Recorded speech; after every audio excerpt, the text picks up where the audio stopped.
ಇಂದಿನ ಸಚೇತನ ಕಾರ್ಯಕ್ರಮದಲ್ಲಿ ನಮ್ಮ ಸ್ನೇಹಿತರು ರೈತ ಎಂಬ ವಿಷಯ ಕುರಿತು ತಿಳಿಸುತ್ತಾರೆ. ಬನ್ನಿ ನೋಡೋಣ. ಪ್ರಿಯ ರೈತ ಎಂದರೆ ಯಾರು? ರೈತ ಎಂದರೆ ಆಹಾರ ಬೆಳೆಗಳು, ತರಕಾರಿಗಳು ಮತ್ತು ಹಣ್ಣುಗಳನ್ನು ಬೆಳೆಯುವ ಮತ್ತು ಜಾನುವಾರುಗಳನ್ನು ಸಾಕುವ ಮೂಲಕ ಕೃಷಿಯಲ್ಲಿ ತೊಡಗಿರುವ ವ್ಯಕ್ತಿಯ ರೈತ. ರೈತನನ್ನು ಅನ್ನದಾತ, ದೇಶದ ಬೆನ್ನೆಲುಬು ಎಂದು ಕರೆಯಲಾಗುತ್ತದೆ.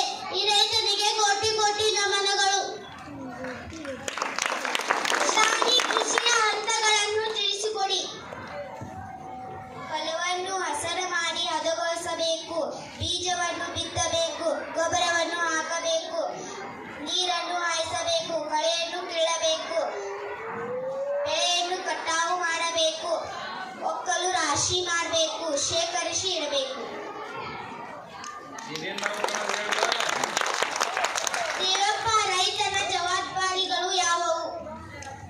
ರೈತನ ಜವಾಬ್ದಾರಿಗಳು ಆಹಾರ ಭದ್ರತೆ, ಮಣ್ಣಿನ ಸಂರಕ್ಷಣೆ, ಪರಿಸರ ಕಾಳಜಿ,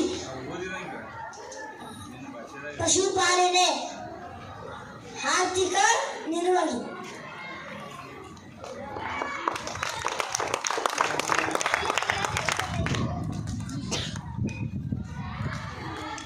ನಾವು ಅನ್ನದಾತರು. ನಾವು ಬೆಳೆದಂತೆ ಹೋದರೆ ನೀವು ಹೊತ್ತಿಗೆ ಚಿನ್ನ ತಿನ್ನಲು ಸಾಧ್ಯವಿಲ್ಲ. ನಮ್ಮನ್ನು ಕಿಲ್ಲಕ್ಕೆ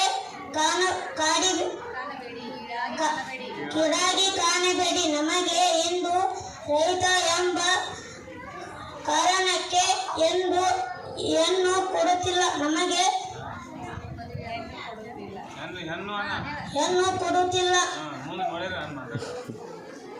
ನಮಗೆ ಮದುವೆ ಆಗುತ್ತಿಲ್ಲ. ನಿಮ್ಮ ಮನಸ್ಸನ್ನು ಬದಲಾಯಿಸಿ. ನಾವಿದ್ದರೆ ನೀವೆಲ್ಲ.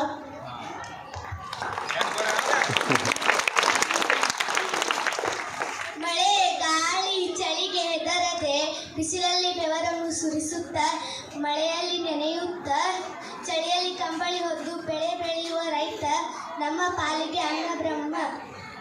ಅನ್ನದಾತ ಸುಖಿ ಭವ. ಎಲ್ಲರಿಗೂ ಧನ್ಯವಾದ.